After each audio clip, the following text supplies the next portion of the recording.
అశ్వ సంవత్సరంలో కైలాస యాత్ర Shri Gayatri tours and travels 8977349696. అందరికీ నమస్కారం. Welcome to it's you TV. నేను మీ యాంకర్ త్రిపుర. ప్రస్తుతం మనతో పాటు ఉన్నారు ప్రముఖ ఆస్ట్రాలజర్ శ్యామ్ ప్రసాద్ గారు.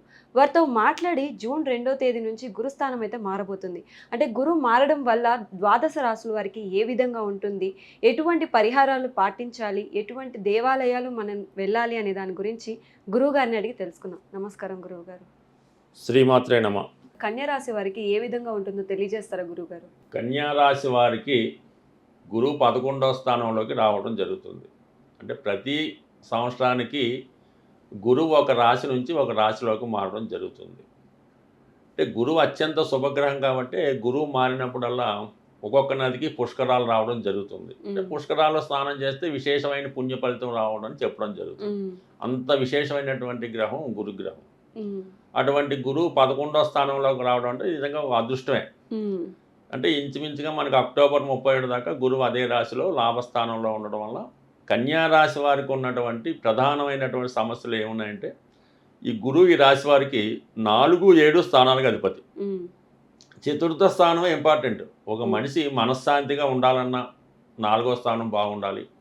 మదరు తల్లిగారి యొక్క ఆరోగ్యం అది అనుకూలంగా ఉండాలన్నా జన్మస్థానం ఇవన్నీ కూడా 4వ స్థానం బట్టి ఉంటుంది. అలాగే వాహనం, విద్య అంటే మనిషికి ఇంపార్టెంట్ అని 4వ స్థానంలో ఉన్నాయి.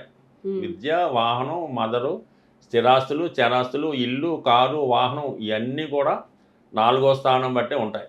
సాధారణంగా చూడండి, ఎవరు మదర్ అయితే ఆరోగ్యంగా చాలా సంతోషంగా హ్యాపీగా ఉన్నారో వాడి జీవితం కంపల్సరీగా బాగా నడుస్తున్నట్టే అర్థం. అందువల్ల చతుర్థ స్థాన ఫలితాలు మీకు రాబోతున్నాయి ఇప్పుడు. అంటే మీకు చతుర్థ స్థానం అంటే విద్యా సంబంధించిన విషయాల్లో ఈ పిల్లలు ఎవరైతే కన్యారాశిలో ఉన్నారో వాళ్ళు కోరుకున్న కాలేజీలో సీట్ రావడం జరుగుతుంది, నెంబర్ 1. అలాగే ఎవరైతే గృహం కొనుక్కుందాం అనుకుంటున్నారో వాళ్ళకి గృహం ఏర్పడే అవకాశం ఉంది, లేదంటే వాహనం ఏర్పడే అవకాశం ఉన్నది. అలాగే తల్లిగారి నుంచి సౌకర్యం అంటే మదర్ యొక్క ఆశీస్సులు లభించే అవకాశం ఉన్నది. స్థిరాస్తి పైన ఆదాయం. కొంతమంది ఏంటంటే స్థిరాస్తి ఉన్నప్పుడు కూడా అది ఎవరో అనిపిస్తుంటాడు, ఇల్లు అద్దెకిస్తే ఎవడో ఉంటుంటాడు, ఖాళీ చేయడు. అటువంటి సమస్యల నుంచి బయటపడడం జరుగుతుంది. అంటే మన స్థిరాస్తి మనకి స్వాధీనం అవుతుంది, స్థిరాస్తి మీద ఆదాయం లభిస్తుంది. ఈ విధంగా చతుర్థ భావ ఫలితాలు రావడం జరుగుతుంది. ముఖ్యంగా ఏంటంటే హ్యాపీగా ఫీల్ అవుతుంటాడు అనమాట. దాని తర్వాత సప్తమం 7వ స్థానం అన్నది ఏంటంటే భార్య, జీవిత భాగస్వామి. అంటే ఎప్పుడైతే వివాహం అంటే కన్యారాశి వారికి ఏమైందంటే ఒక సంవత్సరం కాలంగా అటు ఇటు సప్తమ స్థానంలో శని భగవానుడు ఉన్నాడు. అందువల్ల వీళ్ళు ఎంత ప్రయత్నం చేసినా కూడా వివాహం జరగడం లేదు. ఏదో దగ్గరికి వచ్చి రావడం, లేదంటే ఏదో ఏజ్ ఎక్కువ ఉన్నాయో, సరైనటువంటి అందం లేని వాళ్ళు, ఉద్యోగం లేని వాళ్ళు వస్తుంటారు. వాళ్ళు చెయ్యం కాబట్టి వివాహ విషయంలో మాత్రం కన్యా రాశి వారికి చాలా స్ట్రగుల్ ఉంది. ప్రస్తుతం ఆ సమస్య నుంచి బయటపడుతున్నారు. ఎందుకంటే సప్తమాధిపతి 11లోకి వచ్చాడు కాబట్టి మనం ఏదో అందమైన అమ్మాయో, ఉద్యోగం చేసే అమ్మాయి కోరుకుంటాడు, అటువంటి అమ్మాయి వచ్చే అవకాశం ఉంది. అంటే విశేషం ఏంటంటే ఇప్పుడు 11లో వచ్చినటువంటి గురువు 9వ దృష్టితో ఆ 7వ స్థానాన్ని చూస్తున్నాడు. అంటే గురువు ఎప్పుడైతే 7వ స్థానాన్ని చూసాడో శని యొక్క పవర్ కొంత తగ్గుతుంది అనమాట. తగ్గి మనకి వివాహానికి అతను గ్రీన్ సిగ్నల్ ఇస్తాడు. అంటే నాట్ ఓన్లీ వివాహానికి కారకుడు అవుతుంటాడు, అలాగే ఏంటంటే ఉద్యోగ విషయాలు, విదేశ ప్రయత్నాలు, అలాగే మంచి స్నేహితులు, అలాగే ఇవన్నీ కూడా జాతకుడు కలిసి వచ్చాయన్నమాట. ప్రధానంగా మనం ఉన్నాం వివాహ విషయంలో ఉన్నటువంటి అడ్డంకులు తొలుగుతాయి. భార్య సహకారం పెరుగుతుంది. అంటే సప్తమ భార్య స్థానం కాబట్టి భార్య సహకారం పెరుగుతుంది. అదే అమ్మాయిలకైతే భర్త సహకారం పెరుగుతుంది. తర్వాత అంటే భర్త గారి యొక్క ఆదాయం పెరుగుతుంది. చాలామంది ఏంటంటే కన్యారాశి వాళ్ళకి భర్త ఉద్యోగం లేకపోవడం, ఇబ్బంది పడడం జరుగుతుంటాడు. అటువంటి వాళ్ళకి ఉద్యోగం వచ్చే అవకాశం ఉంది. అంటే ప్రధానంగా ఉన్నటువంటి మనిషికి ఏదైతే సమస్యలు ఉన్నాయో అవి మీకు తీరబోతున్నాయి. అంటే తీరబోతున్నాయంటే మళ్ళీ ఇక్కడ చిన్న మెలకువడం ఉందన్నమాట. ఈ కన్యారాశి వారికి ఎలా ఉందంటే సప్తమంలో శని ఉన్నాడు. ఎంతో ప్రయత్నం చేస్తే తప్ప వివాహ సంబంధం కుదరదు. అలాగే సప్తమంలో ఉన్న శని మనకు లగ్నాన్ని చూస్తుంటాడు. ఈ ఎప్పుడైతే శని లగ్నాన్ని రాశిని చూసాడో శని ఎప్పుడు కూడా ఆలస్యానికి కారకుడు. అంటే ఒక విధంగా మనం ఆలస్యం అంటాం కానీ అది బద్ధకం మాట. ఆ బద్ధకం కారణంతో చాలామంది ఏంటంటే ఎగ్గొడుతుంటారు అనమాట. ఏ ప్రయత్నం చేయరు, అన్నీ రావాలంటారు.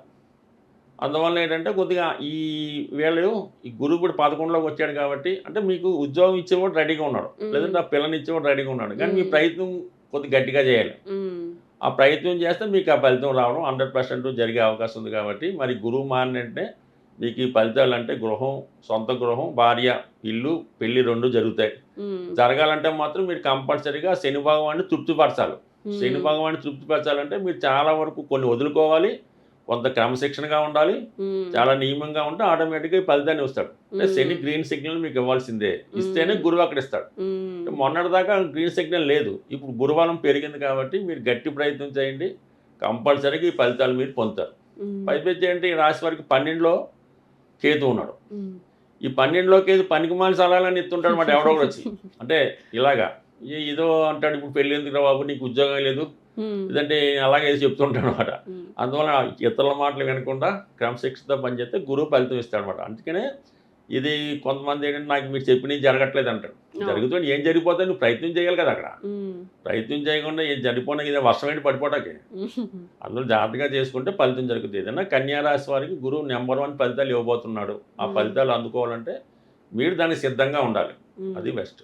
ఓకే, చాలా చక్కగా చెప్పారు గురువు గారు. కానీ వాళ్ళు ప్రయత్నించే ఏవైతే పనులు ఉంటాయో అవి త్వరగా ఫలితాలు ఇవ్వాలంటే ఎటువంటి పరిహారాలు పాటించాలి, అలాగే ఈ కన్యా రాశి వాళ్ళు ఎటువంటి దేవాలయాలు అంటే మన గురువు బలం రెడీగా ఉంది కాబట్టి ఈ ముందుగా ఏంటంటే మన శని నుంచి తప్పించుకోవాలనుకుంటే మన శని క్రమశిక్షణ ఉండాలి. అంటే శనితో ఏంటంటే వాటి ముందు బద్ధకాన్ని విడిచిపెట్టాలి, ఎప్పుడు పని అప్పుడు పూర్తి చేసుకోవాలి, టైం టు టైం పాటించాలి, ఎప్పుడు సూర్యోదయానికి ముందు లెగడం, సాధారణంగా ఒక 15 నిమిషాలు 20 నిమిషాలు వ్యాయామం చేయడం, సాధారణంగా ఈ బద్ధకం అది లేకుండా వదిలేస్తే ఆటోమేటిక్గా పనులు పూర్తి అవుతాయి. నెంబర్ 1.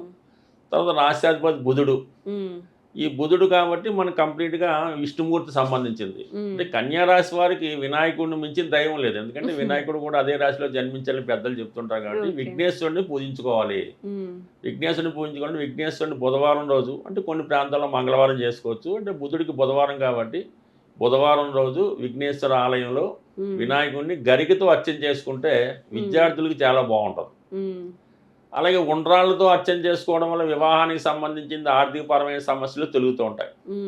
అదే ఈ కన్యారాశి వారికి అదృష్టం ఏంటంటే ఈ బుధవారం రోజు ఏదన్నా వినాయకుడి టెంపుల్లో, అంటే ప్రతి టెంపుల్లో వినాయకుడు ఉంటాడు, వినాయకుడి టెంపుల్లో ఒక అటుకులు అన్నది ఒక కేజీ అనుకుందాం, దాంట్లో బెల్లం ఒక 1/2 కేజీ అంతా కలిపి మరి ప్రసాదంగా పంచిపెట్టడం వల్ల ఇమీడియట్గా వాళ్ళ యొక్క సమస్యలు ఏమైనా ఉంటే సాల్వ్ అవుతుంటాయి. మరి ఓపిక ఉన్న వాళ్ళు ప్రతిరోజు కానీ బుధవారం కానీ శనివారం కానీ విష్ణు సహస్రనామం వినటం, పారాయణ చేయటం. అంత ఓపిక మాగలేదంటే గోవిందనామాలు, వెంకటేశ్వర స్వామి గోవిందనామాలు చదువుకోవడం. ఇంకా అదే ఓపిక లేని వాళ్ళు కేవలం ఒకే నామంతో పూజ చేసుకున్న ఇబ్బంది లేదు. అంటే ఇక్కడ శ్రద్ధ ఇంపార్టెంట్. శ్రద్ధతో విష్ణు భగవాన్ని పూజించడం వల్ల, విఘ్నేశ్వరుని పూజించడం వల్ల కంప్లీట్గా వాళ్ళ సమస్యలు సాల్వ్ అవుతాయి. అంటే చాలా శ్రద్ధగానే ఉంటారు పాపం కన్యారాశి వారు, అందరికీ హెల్ప్ చేస్తూ ఉంటారు, అందరికీ సహకరిస్తూ ఉంటారు. అంటే సహజంగా ఇది రాశి చక్రంలో 6వ రాశి అవుతుంది కాబట్టి ఈ కన్యారాశిలో వాళ్ళకి కొంత స్ట్రగుల్ ఆఫ్టర్ సక్సెస్ రావడం జరుగుతుంటుంది. అలాగే ఏంటంటే చివరి జీవితంలో కొంత ఇబ్బంది పడడం కూడా జరుగుతుంటుంది. అంటే విశేషమైనటువంటి నమ్మకం, పిల్లలను, భార్యను, తల్లిదండ్రులను విశేషంగా నమ్ముతూ ఉంటారు. ఆ నమ్మకం వల్ల కూడా కొంత మోసం జరుగుతూ ఉంటుంది. అది జాగ్రత్తగా చూసుకో. అంటే వీళ్ళు చివరి జీవితంలో మాత్రం జాగ్రత్త పడకపోతే మాత్రం చివరి లైఫ్ ఇబ్బంది పడడం జరుగుతూ ఉంటుంది. అంటే అది అందువల్ల కాదు కానీ కామన్గా జరిగే విషయం మాట. సో అందువల్ల ఏంటంటే వీళ్ళు జాగ్రత్తగా వ్యవహరించడం మంచిది. బట్ ఇలా ముందు జాగ్రత్తగానే ఉంటారు, ఏ ఇబ్బంది లేదు, వీళ్ళు హ్యాపీగా ఉంటుంది. కానీ విష్ణుమూర్తిని పూజించుకుంటే మంచిది. ఓకే, చాలా చక్కగా వివరించారు గురువు గారు, ధన్యవాదాలు.